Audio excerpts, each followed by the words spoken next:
The deployment of free Wi-Fi in public spaces and aircrafts in developed countries where data protection laws are in place is no longer news. Nigeria appears set to join this League of Nations as tech giant Google begins to introduce the Google station in some public spaces in Lagos, Nigeria. So what has the free Google Wi-Fi user experience been so far?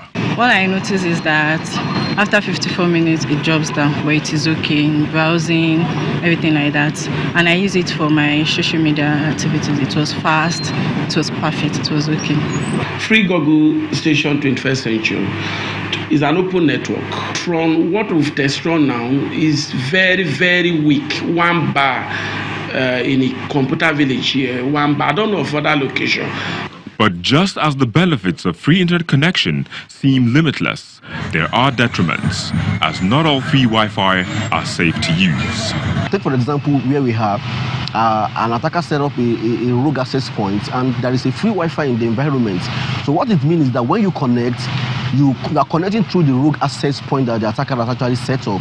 So what it means is that every information you relay, to connect to the internet, pass through the attacker rogue access point, which means that after the time it's passing through it, it is not encrypted. It is not encrypted information. So the attacker already have access to everything you are doing. Take for example, you are logging into a bank account, you are logging into an official, emails. You already have a crystal clear of everything you are going through, and it can begin to actually analyze your traffic and see, how to map its attack. And given that there are no data protection laws in Nigeria, how can a data harvesting scheme be prevented? Let there be regulation. I mean, the minimum. Now, when you are using people's data, this is for if you are going to keep in your database, you cannot keep more than so number of time. I mean, a duration. And let them also make people to understand what they are going to do with their data, and also give the people the opportunity to say, no, I want my data back, I don't want you to use it again. There is a need for data protection law to be put in place in the country, and also the implementation of the cybersecurity strategy is a must, for the government to embark on. I know there are efforts, from the relevant stakeholders, there are efforts on it ongoing, but I think, there is a need for us to, quickly ensure that across all the MDAs, the cybersecurity strategy implementation is enforced and MDAs are thoroughly compliant to it. As the old saying goes, no free lunch, even in Freetown. But does this apply here?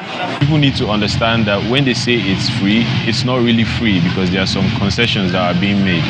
So for example, the first concession is that the Wi-Fi is being located in some particular places.